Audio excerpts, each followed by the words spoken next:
This is Mila, and Mila is adorable. She is. She's like one of these dogs, like she's real pretty, but if you saw her in action, she's real animated.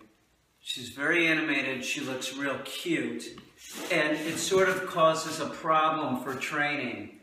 And the problem is that she's cute, so like she has a tendency to, instead of, see how I'm sort of dominating her? She'd crawl up in my lap if I let her. And the problem is that she's cute. So like if you have a dog, everybody thinks that their dog is cute, right? And it's a problem. It's a problem because your dog is always doing something good, which is giving you oxytocin, an oxytocin surge, because you find that they're cute, right? So that causes a problem. It does for me with this dog in particular, because I look at her and I think she's adorable. I do. She's like one of the cutest dogs I've ever seen. She's a little goofball. So she tries climbing up in my lap or something, and my instantaneously I'm like, oh, but she's not supposed to be doing that. So I have to consciously, when I'm with this dog and I'm working with the dog or just hanging out with the dog, know that she is sort of slutty.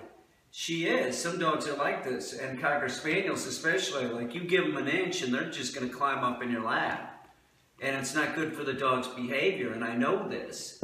So I don't want her climbing up in my lap. So I have to remember, all your positive and negative reinforcement happens 1.3 seconds. So if the dog is doing something, you need to correct them at that action, sort of like right before. You see the dog moving towards you? No. You were supposed to be sitting, not trying to put your front paws on me. You understand what I'm saying? But she's so cute, she'll try and put her front paws on me, and my timing has a tendency to be off unless I consciously say, okay, Mila's out.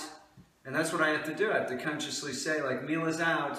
So if I have to concentrate here. I can't get sucked in like she's Medusa, and that's what we're talking about. Cuteness, the Duncan Munchkin, cuteness affects us all. It does. And, there's a reason probably why all baby animals are cute, so that it creates this oxytocin, surge, and, you want to nurture the cute animal. But if you're training a dog, just keep it in mind that oxytocin is real. Oxytocin is real, and it could be affecting you, and it could be affecting your dog negatively. Like, just because the dog is cute, that is not enough. Like, love is not enough for the dog. Just for her to be cute, it's not enough. So I concentrate on timing and make sure that these behaviors that could be started because of her cuteness are nipped in the bud. So just keep that in mind. You're going to think your dog's cute, I'm sure. All dogs are cute.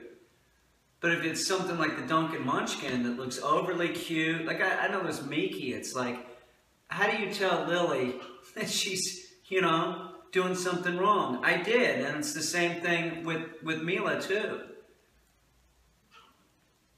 I have to be clinical about it, even though that I know that her cuteness affects me and she needs to be compliant. That's what I'm saying. It doesn't matter how cute Mila is. Mila said she needs to be compliant, but she's adorable. Look at her. That's a good looking dog. This is a pretty dog, but then when she starts moving around, she's just super cute. It's adorable. Sit. Heel. Sit. Good. Heel. Sit.